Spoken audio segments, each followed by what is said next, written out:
जय गुरुदेव, जय गायत्री माता। चतुर्थ स्कंद, श्रीमद् भागवत, 14वां अध्याय।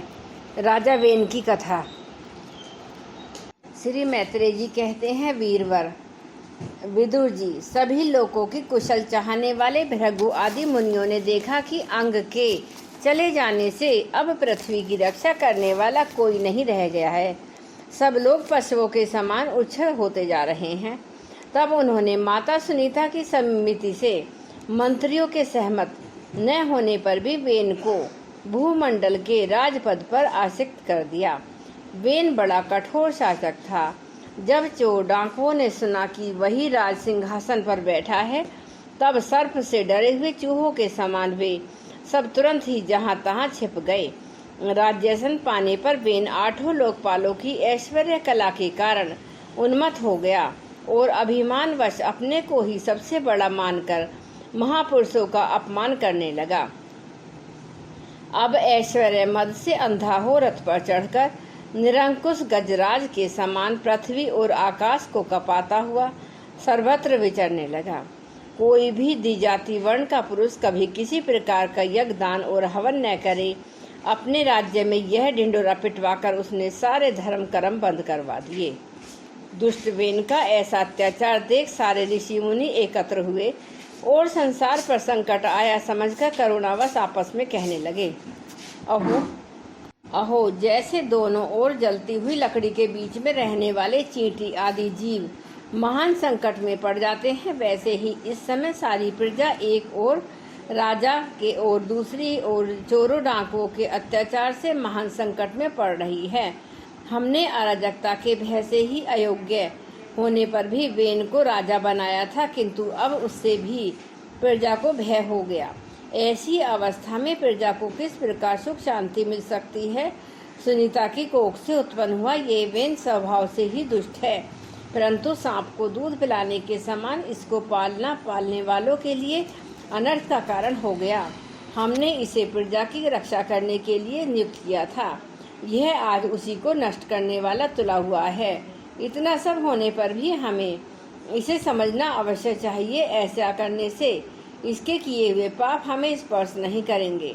हमने जानबूझकर दुराचारी वेन को राजा बनाया था, किंतु यदि समझाने पर भी यह हमारी बात नहीं मानेगा तो लोक के धिक्कार से दग्ध हुए इस दुष्ट को हम अपने तेज से भस्म कर देंगे। ऐसा विचार करके मुनि लोग वेन के पास गए और अपने क्रोध को छिपाकर उसे प्रिय वचनों से समझाते हुए इस प्रकार कहने लगे। मुनियों ने कहा, राजन, हम आपसे तो बात कहते हैं, उस पर ध्यान दीजिए। इससे आपकी आयु, श्री, बल और कीर्ति की वृद्धि होगी। तात यदि मनुष्य वन, वाणी और शरीर और बुद्धि से धर्म का आचरण करे तो उसे स्वर्ग आदि शोक रहित लोकों की प्राप्ति होती है। यदि उसका निष्काम भाव हो तब तो वही धर्म उसे अनंत मोक्ष पद पर पहुंचा देता है। इसलिए वीरवर, प्रजा का कल्याण रूप अब धर्म आपके कारण नष्ट नहीं होना चाहिए। धर्म के नष्ट होने से राजा भी ऐश्वर्य से अलग हो जाता है। जो राजा दृष्ट मंत्री और चोर आदि से अपनी प्रजा की रक्षा करते हुए न्यायानुकूल कर लेता है, वह इस लोक में और परलोक में दोनों जगह सुख पाता है।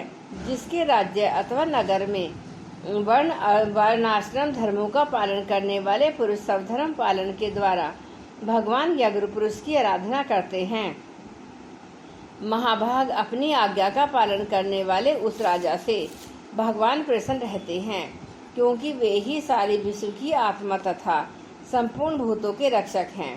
भगवान ब्रह्म आदि जगदीश्वरों के भी ईश्वर हैं। उसके प्रसन्न होने पर कोई भी वस्तु दुर्लभ नहीं रह जाती। तभी तो इंद्र आदि लोकपालों के सहित समस्त लोग उन्हें बड़े आदर से पूजोपहार समर्पण करते हैं। राजन, भगवान श्री हरि से समस्त लोग लोकपाल और यज्ञों के नियंता हैं। वे वेदतई रूप, द्रव्य रूप और तप रूप स्वरूप है। इसलिए आपके जो देशवासी आपकी उन्नति के लिए अनेक प्रकार के यज्ञों से भगवान का यजन करते हैं, आपको उनके अनुकूल ही रहना चाहिए। अब आपके राज्य में ब्राह्मण लोग यज्ञों का अनुष्ठान करेंगे, तब उनकी पूजा से प्रसन्न होकर भगवान के अंश रूप देवता आपको मन चाहा फल देंगे। अतः वीरवर, आपको यज्ञ आदि धर्म अनुष्ठान बंद करके देवताओं का तिरस्कार नहीं करना चाहिए। वेन ने कहा, तुम लोग बड़े मूर्ख हो। खेद है, तुमने अधर्म ही धर्म बुद्धि कर रखी है। तभी तो तुम जीविका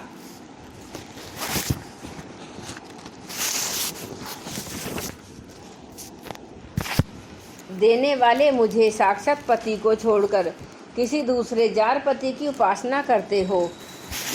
जो लोग मूर्खतावश राजा रूप परमेश्वर का अनादर करते हैं, उन्हें न तो इस लोक में सुख मिलता है और न परलोक में ही। अरे, जिसमें तुम लोगों की इतनी भक्ति है, वह यज्ञ पुरुष है कौन? यह तो ऐसी ही बात हुई जैसे उल्टा स्त्रियां अपने विवाहित पति से प्रेम न करके किसी पर पुरुष पर आसक्त हो जाए। विष्णु, ब्रह्मा, महादेव, इंद्र, वायु, यम, सूर्य, मेघ, कुबेर, चंद्रमा, पृथ्वी, अग्नि और वरुण तथा इनके अतिरिक्त जो दूसरे वर और शाप देने में समर्थ देवता हैं, वे सब के सब राजा के शरीर में रहते हैं। इसलिए राजा सर्वदेव में है और देवता उसके अंश मात्र। इसलिए ब्राह्मणों, तुम मत्सरता छोड़कर अपने सभी कर्मों द्वारा एक मेरा ही पूजन करो, मुझी को बलि समर्पण करो। भला मेरे सिवा कौन अग्र पूजा का अधिकारी हो सकता है? इस प्रकार विपरीत बुद्धि होने के कारण वह अत्यंत पापी और कुमार्ग मार्गी हो गया। उसका पुण्य क्षीण हो चुका था। इसलिए मुनियों के बहुत विनय पूर्वक प्रार्थना करने पर भी उसने उनकी बात पर ध्यान न दिया। कल्याण रूप विदुर जी, अपने को बड़ा बुद्धिमान समझने वाले वेन ने जब उन मुनियों का इस प्रकार अपमान किया, तब अपनी मांग को व्यर्थ हुई देख वे उस पर अत्यंत कुपित हो गए। मार डालो, इस स्वभाव से ही दुष्ट पापी को मार डालो। यह यदि जीता रह गया तो कुछ ही दिनों में संसार को अवश्य भस्म कर देगा।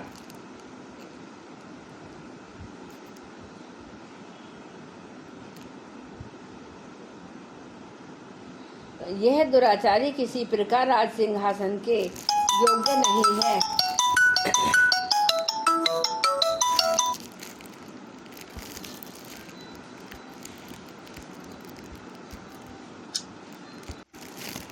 मार डालो, इस स्वभाव से ही दुष्ट पापी को मार डालो। यह यदि जीता रह गया तो कुछ ही दिनों में संसार को अवश्य भस्म कर डालेगा। यह दुराचारी किसी प्रकार राज सिंहासन के योग्य नहीं है, क्योंकि यह निर्लज साक्षात यज्ञपति श्री विष्णु भगवान की निंदा करता है। अहो, जिनकी कृपा से इसे ऐश्वर्य मिला, उन्हें श्री हरि की निंदा अभागे वेन को छोड़कर कौन कर सकता है? इस प्रकार अपने छिपे हुए क्रोध को प्रकट कर उन्होंने उसे मारने का निश्चय कर लिया। वह तो भगवान की निंदा करने के कारण पहले ही मर चुका था, इसलिए केवल हुंकारों से ही उन्होंने उसका काम तमाम कर दिया। जब मुनिगण अपने अपने आश्रमों को चले गए, तब इधर वेन की शोकाकुल माता सुनीता मंत्र आदि के बल से तथा अन्य युक्तियों से अपने पुत्र के शव की रक्षा करने लगी। एक दिन वे मुनिगण सरस्वती के पवित्र जल में स्नान कर अग्निहोत्र से निर्वत हो नदी के तीर पर बैठे हुए हरि चर्चा कर रहे थे। उन दिनों लोगों में आतंक फैलाने वाला बहुत से उपद्रव होते देखकर वे आपस में कहने लगे, आजकल पृथ्वी का कोई रक्षक नहीं है, इसलिए चोर डाकुओं के कारण उसका कुछ अमंगल तो नहीं होने वाला है। ऋषि लोग ऐसा विचार कर ही रहे थे कि उन्होंने सब दिशाओं में धावा करने वाले चारों डाकुओं के कारण उठी हुई बड़ी भारी धूल देखी। देखते ही वे समझ गए कि ये राजा वेन के मर जाने के कारण देश में अराजकता फैल गई है, राज्य शक्तिहीन हो गया है और चोर डाकू बढ़ गए हैं। यह सारा उपद्रव लोगों का धन लूटने वाले तथा एक दूसरे के खून के प्यासे लुटेरों का ही है। अपने तेज से अथवा तपोबल से लोगों को ऐसी कुप्रवृत्ति से रोकने में समर्थ होने पर भी ऐसा करने में हिंसादि दोष देखकर उन्होंने इसका कोई निवारण नहीं किया। फिर सोचा कि ब्राह्मण यदि समदर्शी और शांत स्वभाव भी हो तो भी दिनों की उपेक्षा करने से उसका तप इसी प्रकार नष्ट हो जाता है जैसे फूटे हुए घड़े में जल बह जाता है। फिर राजऋषि अंग का वंश भी नष्ट नहीं होना चाहिए, क्योंकि उसमें अनेक अमोघ शक्ति और भक्त परायण राजा हो चुके हैं। ऐसा निश्चय कर उन्होंने मृत राजा की जांघ को बड़े जोर से मथा तो उसमें से एक बौना पुरुष उत्पन्न हुआ। वह कोए के समान काला था। उसके सभी अंग और खासकर भुजाएं बहुत छोटी थीं। जबड़े बहुत बड़े, टांगे छोटी, नाक चपटी, नेत्र लाल और केश तांबे के रंग के थे। उसने बड़ी दीनता और नम्र भाव से पूछा कि मैं क्या करूं? तो ऋषियों ने कहा, निषिद्ध बैठ जा। इसी से वह निषाद कहलाया। उसने जन्म लेते ही राजा वेन के भयंकर पापों को अपने ऊपर ले लिया, इसलिए उसके वंशधर नैषाद भी हिंसा, लूटपाट आदि पाप कर्मों से रत रहते थे। अतः वे गांव और नगर में न टिककर वन और पर्वतों में ही निवास करते थे।